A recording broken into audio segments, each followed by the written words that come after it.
para kiai, wabil khusus keluarga besar Al-Maghfirlah Romo Kiai Muhammad Munawar Khalil, baik yang kami muliakan terhadap Romo Kiai Muhammad Khalil Tantowi, Romo Kiai Muhammad Hasan Suyuti, Romo Kiai Muhammad Ainul Muttaqin MPDI, dan para bunyai-bunyai keluarga dalam.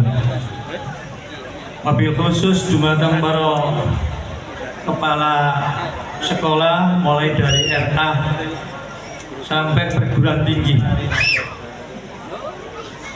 Ustadz Ustadzah baik diniyah maupun formal, Bapak Ibu dosen dan guru sekalian yang saya muliakan, keluarga besar Pondok Pesantren Darut Taqwa yang kami cintai. Marilah mendengarkan rasa syukur kehadirat Allah Subhanahu wa Ta'ala. Pada siang hari ini kita sedang berikan sehat walafiat sehingga kita dapat hadir dalam rangka haflah akhir sana untuk kenaikan atau kelulusan anak didik kita yang ada di pesantren Darut Taqwa. Sholawat serta salam marilah kita limpahkan pada junjungan kita Rasulullah SAW dengan harapan mudah-mudahan keberkahan ada di ruangan atau di pondok pesantren ini, dengan terkabulnya hajat-hajat kita sekalian. Insya Allah mudah-mudahan hajat panjenengan terkabul untuk mendidik anak di pesantren Darut Taqwa. Para bapak dan ibu sekalian, sebenarnya kita tidak usah terlalu banyak bicara karena tadi sudah disampaikan oleh beliaunya Romo Kiai Muhammad Khalil. Cuma saya hanya menyampaikan kelengkapan saja, barangkali nambahi saja. Para bapak dan sekalian, perkenankanlah kami atas nama manajemen Yayasan Darut Al-Munawar, dengan berjalannya proses pendidikan dari tahun ke tahun, sudah barang tentu kita mesti ada sesuatu yang kurang sempurna. Tetapi dalam hari-hari ini kesempurnaan itu sedikit banyak sudah kita benahi, walaupun membutuhkan waktu dan pemikiran yang kira-kira ekstra. Para bapak sekalian, tugas bapak dan ibu guru sekalian untuk hari-hari ini, untuk masa depan khususnya 2004 ini akan sangat berat. Karena di mana kurikulum 13 masih belum selesai, kurikulum Merdeka. Sekarang ini ada gambaran atau ada keinginan kurikulum 2024. Ini adalah mulai tugas besar daripada para bapak dan ibu guru sekalian. Oleh karena itu, kelebihan dari pondok pesantren yang ada pendidikan formal, maka di samping kesulitan atau tanggung jawab besar, maka barangkali ketenangan karena dia ada di bawah naungan pondok pesantren ini. Dengan demikian menjadikan kemudahan dalam mencari solusi kurikulum lokal. Lokalisasi pada itu mesti ada sedikit banyak memperkuat, karena visi ke depan itu adalah pesantren. Tetapi yang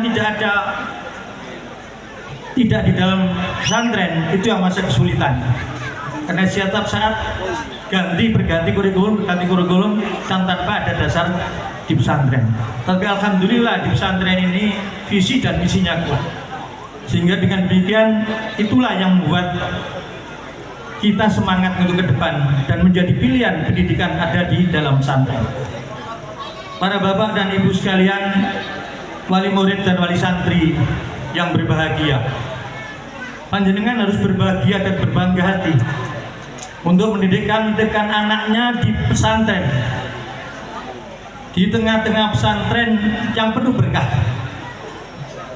Jadi bukan sekedar formalitas, tapi keberkahan. Karena tanpa keberkahan ke depan kurang menjamin. Bisa dikasihkan contoh barangkali karena tidak berkah walaupun pintar, andai kata orientasinya kepada orientasi kerjaan, maka dia tidak bekerja. Andai kata pinter orientasi pada materi, tetapi ke depan juga tidak ada materi.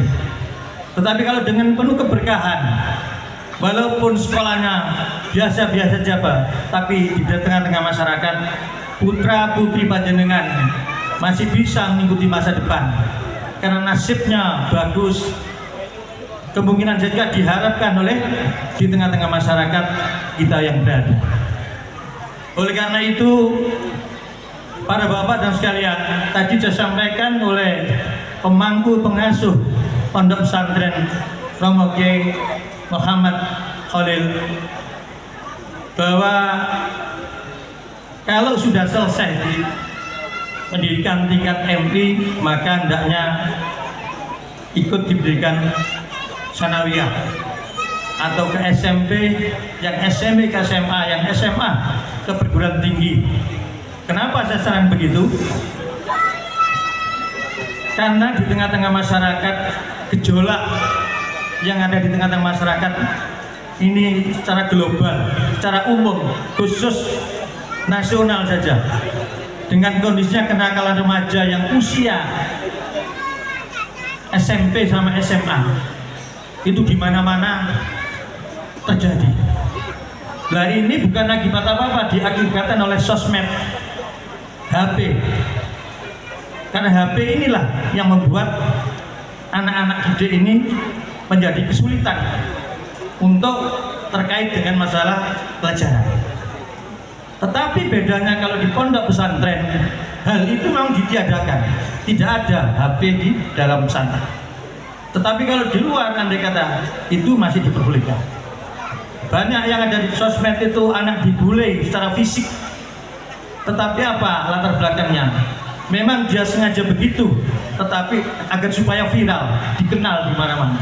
Pola-pola berpikir ini kalau tidak dibarengi, diimbangi dengan akhlak yang baik, adalah sulit untuk mengendalikan itu.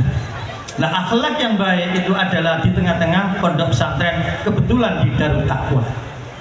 Hadirin wal hadirat sekalian yang berbahagia, saya memang sangat berharap sebagai lembaga yayasan untuk bapak dan ibu guru, para bapak ibu dosen sekalian, karena bagaimana kita diperlukan untuk mempunyai inisiatif, menjadi inisiator dalam masalah pelajaran, inisiator untuk mempercepat proses belajar. Ini adalah panjenengan-panjenengan yang punya basic seperti itu.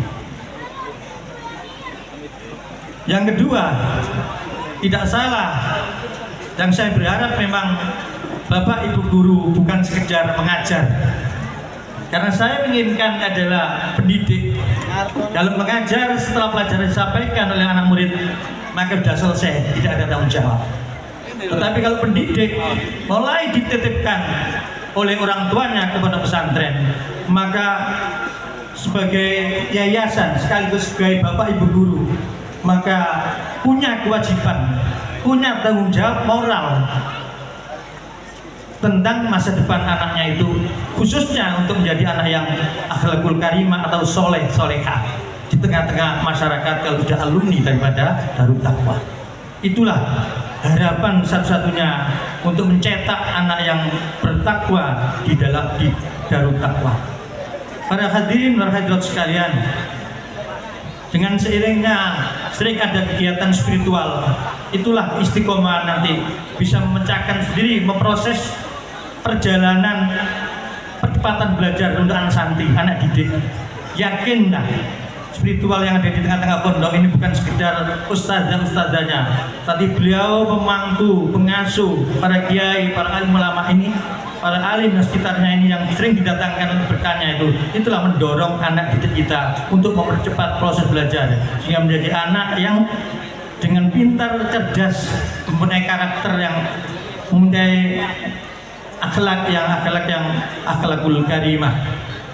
Yang terakhir Bapak sekalian, pendidik biasanya para guru katanya adanya yang pintar menjadi enak katanya. Artinya itu guru yang mumpuni itu sudah jelas kewajibannya, sudah enak mendidik. Tetapi bukan sekedar itu. Apa yang kita didikkan, kita ajarkan sebagai pelajaran, tapi perilaku daripada bapak dan ibu guru sekalian adalah menjadi uswah, menjadi percontohan dalam mengarahkan anak didik agar supaya tepat sesuai dengan keinginan Yayasan Al-Munawwar yang ada di Gresik ini.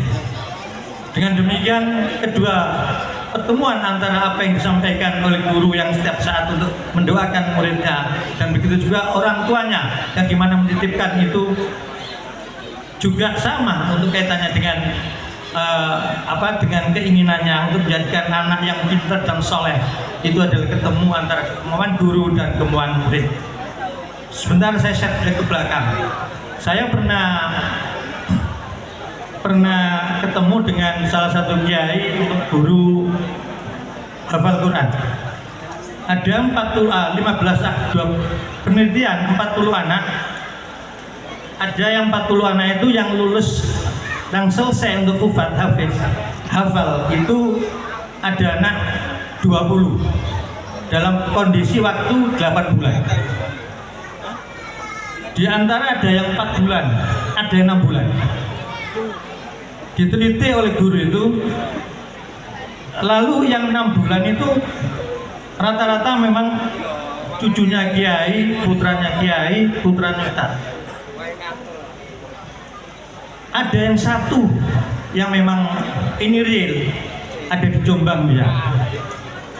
Yang satu itu 6 bulan, tapi bukan putranya, bukan cucunya kiai, bukan anaknya kiai, bukan saja, tapi anak, mohon maaf, orang tuanya itu kerjanya itu becak, ibunya itu pembantu. Didatangi sama kiainya itu ke rumahnya, ditanya, putra jenengan kok 6 bulan sudah hafal? Dia jawab, kula niki kiai poso kula khususaken yoga kula. Bapak becak itu juga begitu, puasa setiap saat apa yang disampaikan untuk anaknya. Dengan demikian, mudah-mudahan yang saya sampaikan ini sebagai inspirasi kulolan panjenengan.